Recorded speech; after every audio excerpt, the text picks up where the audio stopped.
Bonjour à toutes, bonjour à tous pour cette nouvelle vidéo concernant le sketchbook du mois d'avril 2026. Donc il y aura quelques nouveautés, je vais vous montrer des petites choses ici.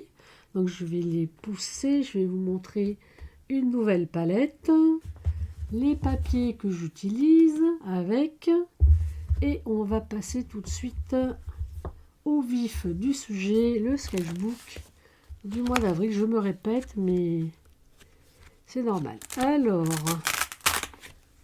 hop, nous voilà à la première page. Donc, toujours pareil, une illustration que je vais... Là, je l'ai trouvée dans Happiness. C'est une des illustrations du mois d'août et juillet-août 2020. Je vous fais mes petits gris-gris pour signifier le mois.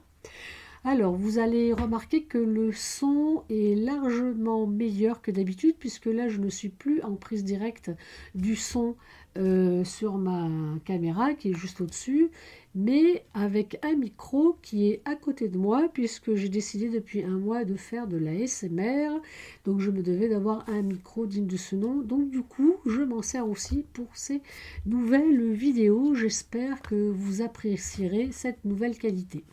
Alors ici, j'ai collé un certain nombre de petites cases.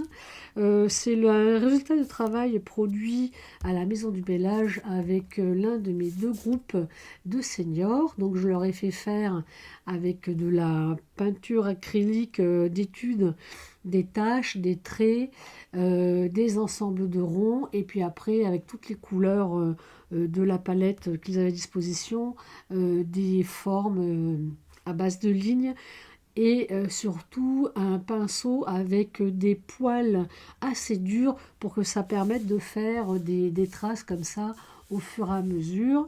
Donc j'ai travaillé en même temps qu'elle, puisqu'il n'y avait que des dames, et force est de constater que faire une tâche dans l'esprit des gens, c'est pas si évident que ça.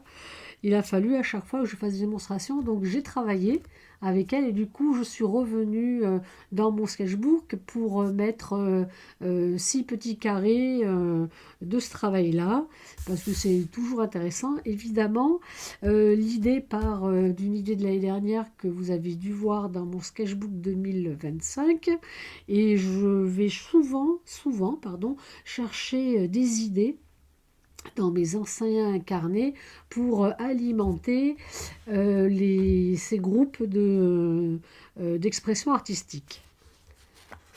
Ensuite, alors c'est collé, vous entendez au son, ça pourrait faire de l'ASMR ça d'ailleurs. Ici nous avons 2 pages. Alors j'ai commencé toujours à droite, chez moi, avec cette petite chose-là que j'aime beaucoup au final. Alors, c'est un petit peu sombre, contrairement à ce que je fais d'habitude, mais j'aime vraiment beaucoup, surtout que à un moment, j'ai décidé que ces taches-là, ça deviendrait des fleurs. Donc, il y a comme une espèce de zone d'eau avec comme des nénuphars, avec des fleurs qui poussent de part et d'autre, des petites taches. Ça reste assez abstrait, mais je me suis bien amusée. Il y a plusieurs couches. Il y a ce qu'il reste du premier fond, c'est ici dans cette zone, alors que tout le reste a été recouvert. Et ici, eh bien, je ne l'ai pas travaillé le même jour. Vous voyez, deux pages côte à côte, 2 ambiances différentes, 2 états d'esprit différents, et nécessairement ça vous donne pas du tout le même résultat. Alors j'avais pas dans l'idée de refaire ça, mais de faire quand même comme ce que vous ai fait le mois dernier dans cet esprit-là, ou celui-ci, plutôt celui-là. Et force est de constater que non, ça n'a absolument rien à voir. Je préfère la page de droite qui est plus aboutie, alors que celle-ci demanderait encore du travail supplémentaire. Bon, moi je la trouve moche, personnellement, la page de gauche, mais ça restera comme ça. Je ne vais pas revenir dessus, d'autant qu'ici, j'ai écrit en écriture folle avec de l'encre liquide. Ça vous fait comme un négatif, et là vous avez les craies grasses Neocolor 2 qui laissent des traces légèrement fluo, très très vives. Bon, ça c'est du fluo orange, comme vous le voyez. Là, il y a du fluo rose que j'ai mélangé avec mon pchito. Mais les zones ne sont pas... c'est assez gribouillis en fait. Voilà. Je ne savais plus où aller, dans quel sens y aller. Et puis je ne vous cache pas, je vais utiliser un terme, ça m'a gavé quoi. Voilà. Il arrive un moment où j'en ai marre, je ne veux plus mettre le nez dedans. Et voilà, à un moment je me suis arrêtée parce que ça n'allait plus. Si c'était une toile, je recouvrirais carrément pour refaire quelque chose par-dessus. Mais là, bon, sur un sketchbook, ça peut rester comme ça, sans problème. Ça, je l'aime beaucoup. Alors, est-ce que je vais pouvoir le mettre en vignette pour le sketchbook du mois d'avril? On verra. Pour l'instant, je vais vous le montrer d'un peu plus près. Voilà, vous voyez, c'est quand même... Il y a un peu il n'y a pas de Posca, il y a du Neocolor dessus. Voilà. Hop. Ensuite, ici, c'est une idée que j'ai trouvée sur Instagram.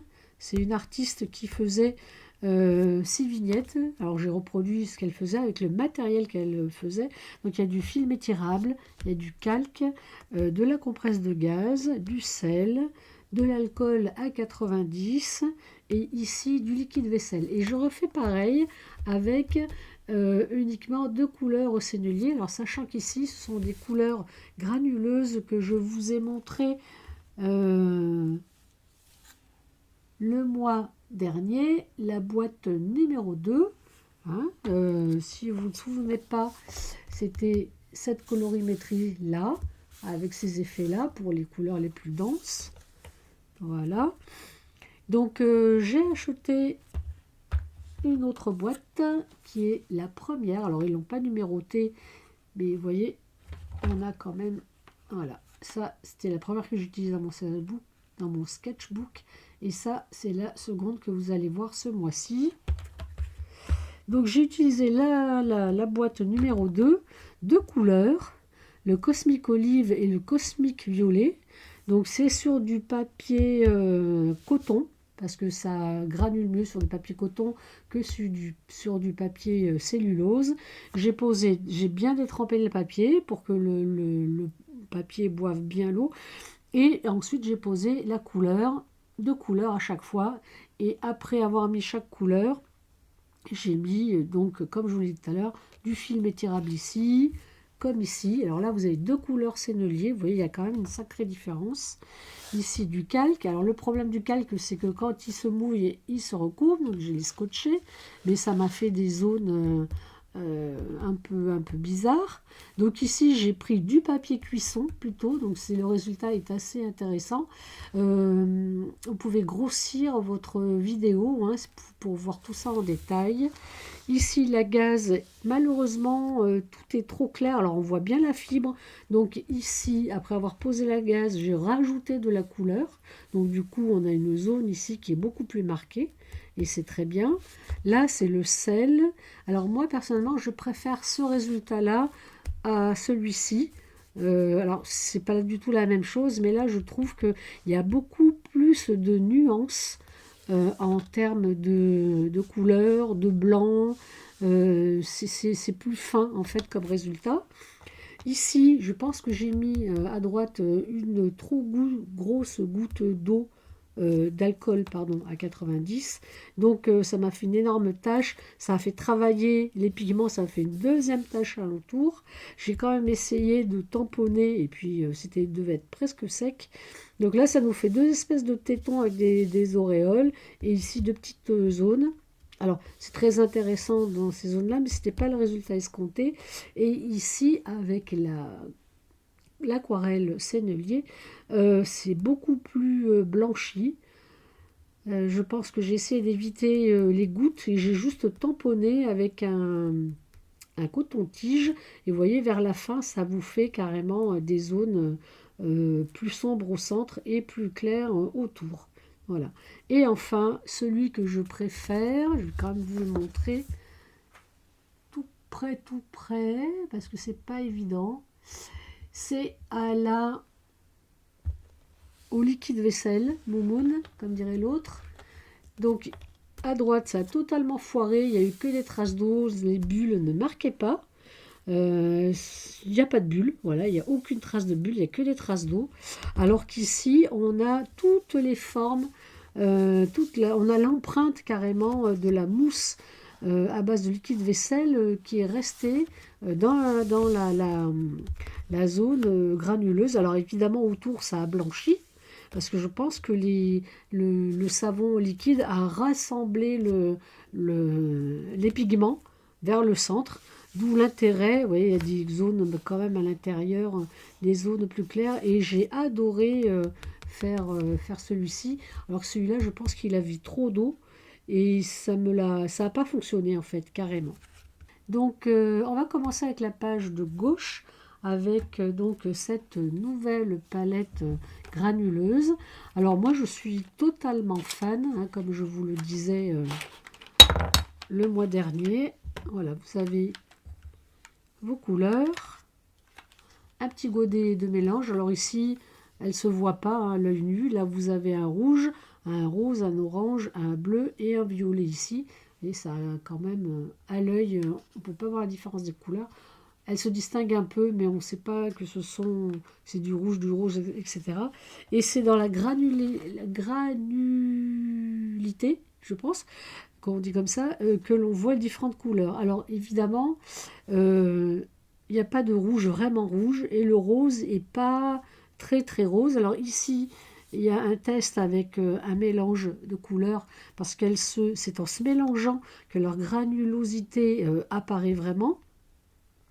Même si là, j'ai mis beaucoup de piments, et on a quand même pas mal de choses intéressantes ici. Donc le rouge n'est pas si rouge, pardon, et le rose pas si rose. C'est bizarre qu'ils aient mis un truc pareil. Quand c'est hyper dilué, on le voit à peine. Là, elle s'est un peu rosée. L'orange, effectivement, alors que c'est un vert olive, on voit bien la granulosité qui est là, qui est bien orange. On la revoit là, ici, on la revoit là, là. Le bleu, c'est bleu, et le violet, il est encore plus léger que le bleu. D'ailleurs, ça se voit, hein, l'intensité n'est pas la même. Voilà, donc ça c'est une page de test pour cette palette-là. La difficulté aujourd'hui, c'est d'essayer de travailler ces deux palettes de couleurs granuleuses sur des choses qui sont comme des fleurs, des paysages. Et vous allez voir un petit peu plus loin que c'est pas si facile que ça. Donc ici, j'ai toute une palette de tests. C'est de la couleur sennelier, aquarelle toujours. Et j'ai fait un test avec un gris chaud. Et j'ai été chercher dans ma palette les couleurs les plus vives, comme l'orange sennelier, le jaune sennelier foncé, le jaune de cadmium citron véritable. Qu'est-ce qu'on a? Le rouge Hélios qui est très intense, un vert turquoise, le vert anglais foncé, le vert anglais clair aussi. Alors lui, il n'a pas trop bougé par rapport à son origine. Alors, voilà, donc je suis partie de cette palette-là. C'est plus facile de vous les montrer comme ça, peinte sur une plaque, sur une feuille. Donc le beige, le gris chaud, pardon, il est là. Donc je les ai mélangés avec les couleurs les plus vives. Vous voyez par exemple le vert anglais, il est là, le vert anglais foncé. Voilà, et ici il est très très atténué, ça fait un très beau céladon. Je vais pousser un peu mon cahier pour que vous voyez tout. Qu'est-ce qu'on a d'autre qui était le vert turquoise? Il est beaucoup plus doux. Alors là, il est assez dilué, mais il est beaucoup plus doux, légèrement jaune. Le terre verte brûlée, il est plus chaud. Alors ça vous donne des gris chauds comme le bleu outre-mer français. Il devient carrément gris. Le rouge Hélios qui est là, qui est assez intense. Ici, il est beaucoup plus adouci. Le rose opéra, alors j'ai pas mis beaucoup d'eau, donc on voit pas trop. Il est plus doux, mais on voit bien que c'est un rose opéra. Et le rouge vermillon français, qui est ici, qui est vraiment très dense, bien ici, vous voyez, il est quand même pas mal atténué. Donc, j'ai trouvé cet exercice vraiment très, très intéressant à faire.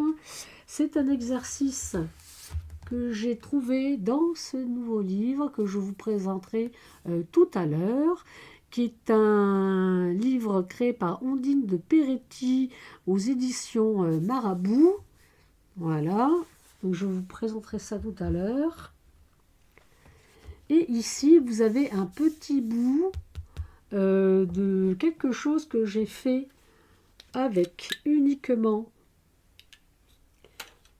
les peintures granuleuses. Alors, je vais vous montrer ça. Et ce petit bout-là, il appartenait à ceci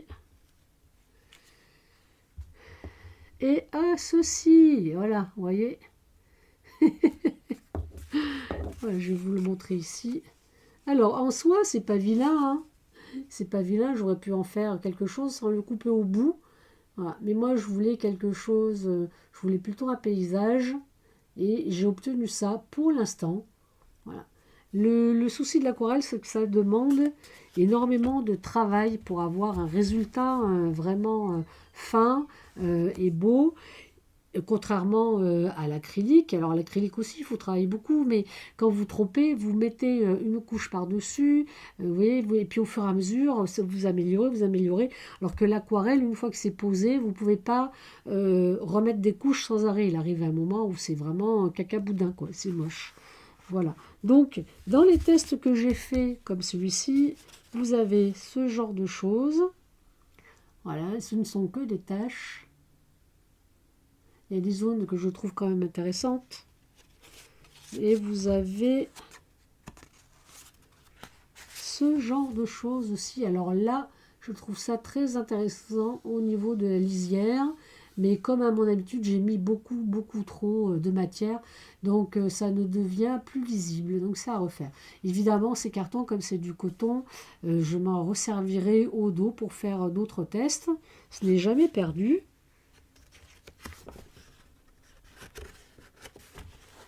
Alors, on va revenir à ce fameux livre de Ondine de Peretti.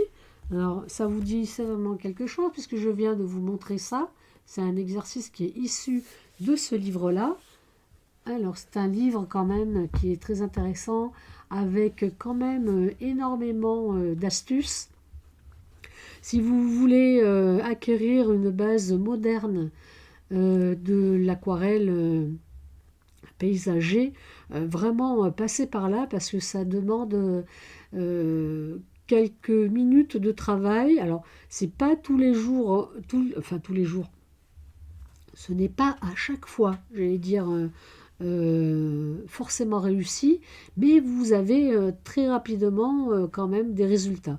Voilà, je vous le feuillette pour vous montrer quand même qu'il y a pas mal, je crois qu'il y a une vingtaine d'exercices, tous aussi mignons les uns que les autres. Elle a donné une gamme de couleurs. Donc moi j'ai regardé ce que j'avais déjà. Et je suis venue compléter. Alors il n'est pas question pour moi de racheter de nouvelles couleurs en dehors d'une ou deux. Comme le bleu royal, je ne vois pas trop comment le mélanger pour le faire. Donc je les ai répertoriés ici et j'ai mis les équivalences pour aller travailler quand même dans ces couleurs à elle, ou à peu près. Au moins, ça me donnera de satisfaction de comparer son travail et le travail réalisé par mes propres moyens. Donc c'est un livre qui fait 19,90 €, c'est un prix honorable vu le contenu. Et c'est là-dedans justement, alors il y a des tips. Bon, elle n'appelle pas ça comme ça, elle fait focus les grichots, les voilà. Donc elle suggère de mélanger le grichot avec des couleurs vives de la palette pour voir tous les tons adoucis. Et c'est vraiment très intéressant. Et elle le dit aussi, alors ça je ne l'ai pas encore fait, c'est de travailler avec de l'aquarelle blanche et d'aller blanchir toutes les aquarelles. Voilà, parce que pour elle, ça donne une densité à la couleur, même blanchie, plus intéressante en fait que de laisser le papier blanc parler en dessous. Voilà, on verra, hein, je ferai un test. Alors, avant de vous coller ça là-dedans, alors ça, cet exercice-là, je l'ai fait à partir de YouTube. d'un cours qu'elle donne gratuitement sur YouTube. Vous trouvez sa chaîne à son nom. Donc je vous mettrai quand même le lien en bas sous la vidéo. Avant, j'ai commencé à faire ceci. Alors moi, j'aime pas les oiseaux comme ça dans le ciel, donc j'ai abandonné l'idée. Mais ici, les petites herbes, là, elles sont assez intéressantes. Après, j'ai essayé avec les couleurs granuleuses. Ça a foiré quand même, c'est pas top top. Toujours sur du papier coton. Et enfin, l'avant-dernier projet, où les herbes sont, celles-ci, elles sont vraiment, vraiment sympas. Voilà, avec une lune à la place des oiseaux. Et le dernier, là, j'ai malheureusement foiré les herbes ici. Mais tant pis, c'était le 4e exemplaire. Donc, je pense que au bout de 10, 12 ou 20 exemplaires de la même peinture, nécessairement, ça donnera quelque chose de bien plus intéressant. Pour l'instant, c'en est là. J'ai travaillé aussi cet exemplaire-là. Alors là, c'est sur du papier cellulose. Je voulais voir ce que ça donnait. Et effectivement, toutes ces dilutions-là, elles ne sont vraiment sympas que sur du papier coton et pas sur du papier cellulose parce que ça se fond beaucoup moins bien, quoi. Voilà. Et ça, c'est un raté. J'ai voulu travailler, pareil, papier coton. J'ai voulu travailler avec les couleurs granuleuses et puis après j'ai mis des barres sennelier, de couleur sennelier. Bon, ben voilà quoi, c'est moche. C'est moche, mais vous voyez, j'ai au moins dans la main, et je vous parle pas de ceux que j'ai déchirés, je devais en avoir 2 autres. C'est 3, 4, 5, 6, 7, 8. Voilà. 8 ratés pour. Alors, heureusement, je travaille sur des demi-formats A5. Voilà, c'est mieux de travailler au début sur des petits formats, c'est plus intéressant. Ensuite, page de droite, contrairement à mon habitude. Alors là, comme ce sont des collages, je colle un coup à gauche, un coup à droite, il n'y a pas d'ordre. Ici, avec ces 2 aquarelles-là, j'ai tenté l'aquarelle en négatif, ce que j'avais jamais fait. Donc j'en ai fait 3 cartes, et la 3e, elle est derrière. Ici, le fond est uniforme, alors qu'ici, j'ai pris 2-3 couleurs à chaque fois pour traiter le fond.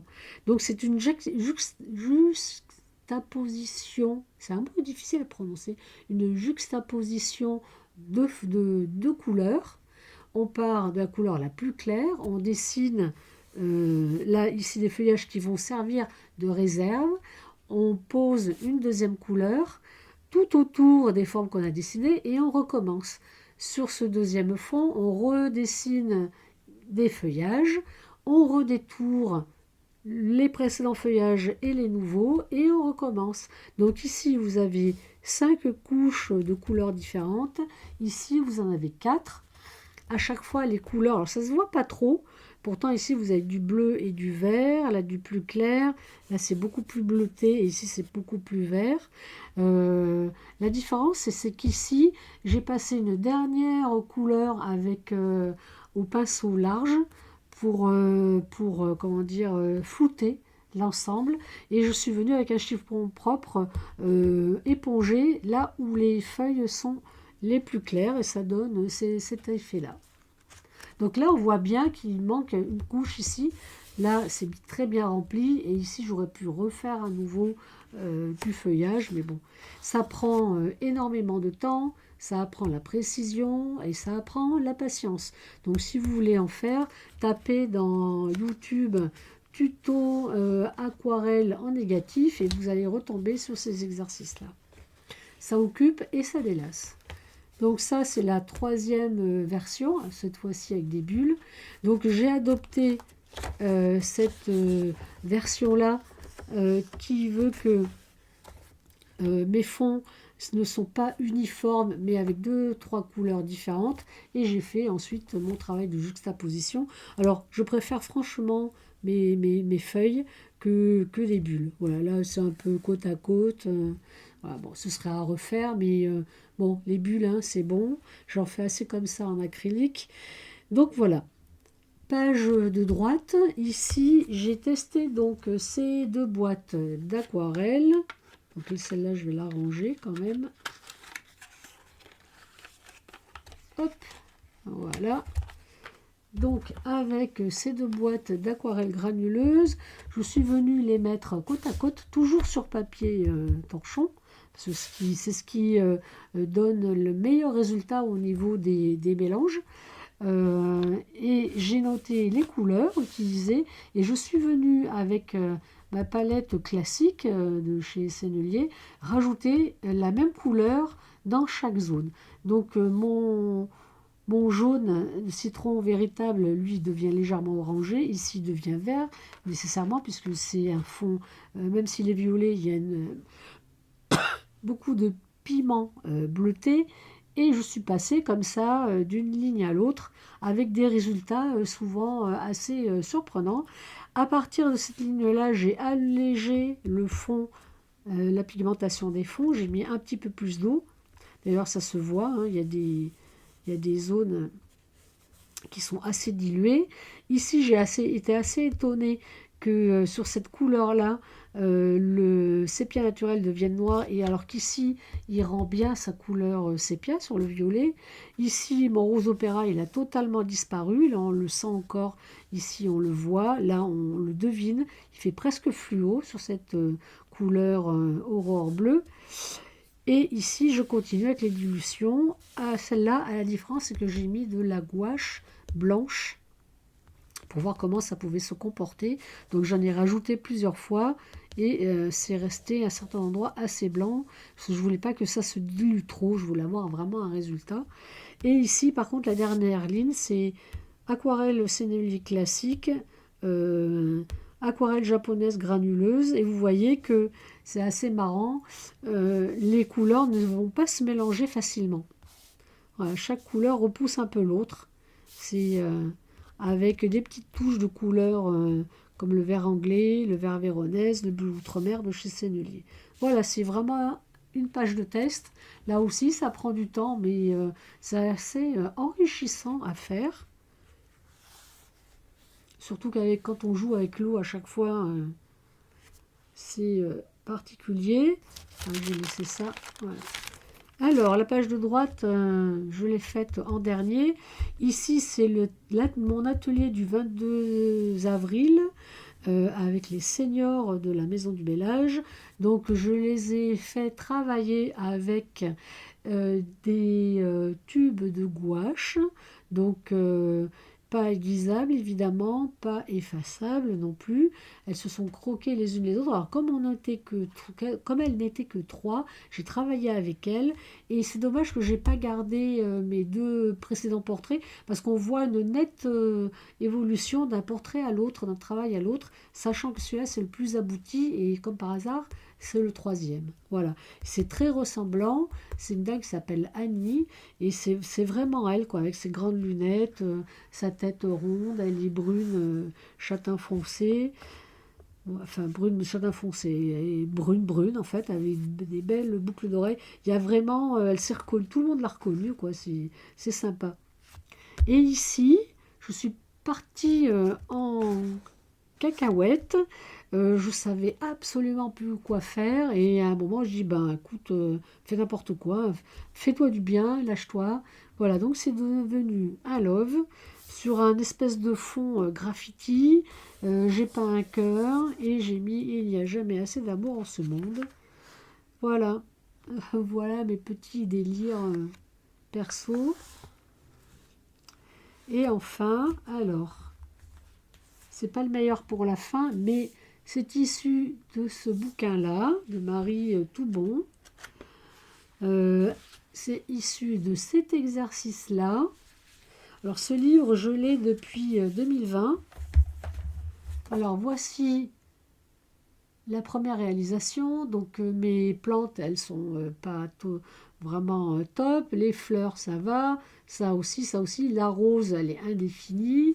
Voilà, pourtant, les plantes, je sais les dessiner, hein, elles sont là à nouveau. Le deuxième, c'est celui-ci. Donc il y a une belle amélioration, sauf que cette rose-là est mal définie.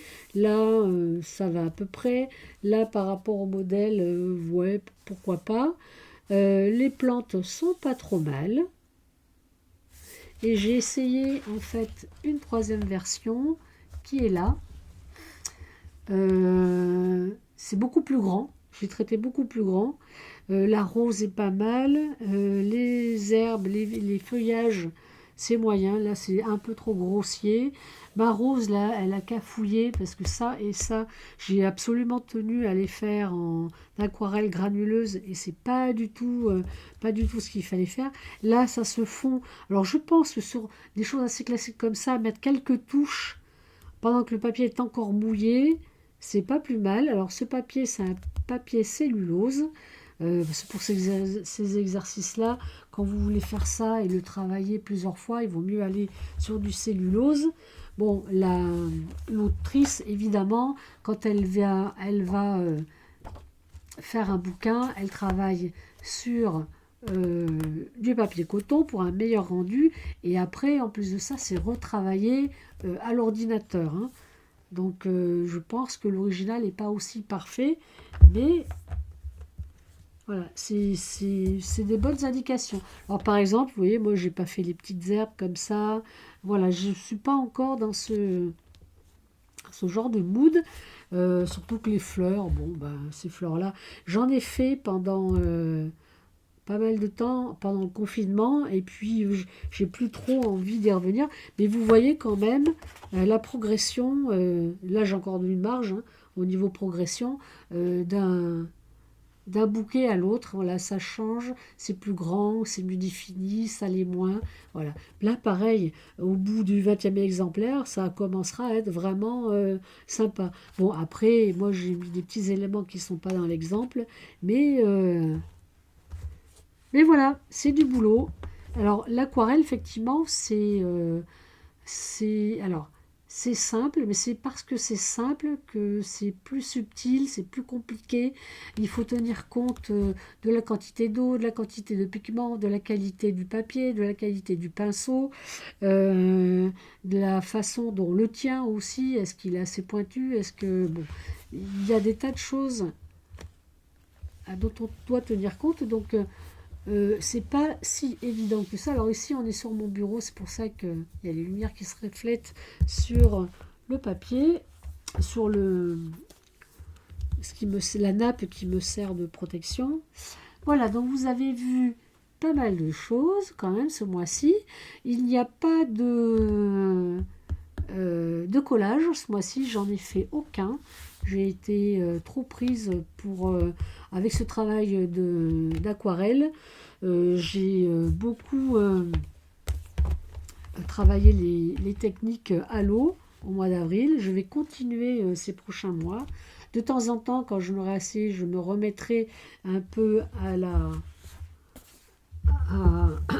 l'acrylique. Voici le papier dont je me sers. C'est Winsor & Newton, 300 grammes, 17,8 par 25,4, c'est suffisant. Je le coupe en deux, comme ça je peux faire plein d'exercices. Et je me suis quand même offert celui-là. Là je ne le coupe pas, évidemment, il est petit. Donc là vous avez quoi, 25 feuilles. Je pense que pour cet été, j'aurai assez de papier pour travailler. Et puis j'ai aussi mes feuilles cellulose. Voilà, j'espère que ce nouveau sketchbook vous a plu. Je vous donne rendez-vous pour le sketchbook du mois de mai. Ce sera début juin. Et puis, j'attends vos commentaires. Vous savez que ça me fait toujours plaisir et de vous lire et de vous répondre. Et là-dessus, portez-vous bien, amusez-vous bien avec vous-même, avec vos couleurs, piochez des idées dans ce que vous venez de voir ou dans les autres vidéos qui sont entièrement à votre disposition. Et là-dessus, bisous bisous, à bientôt.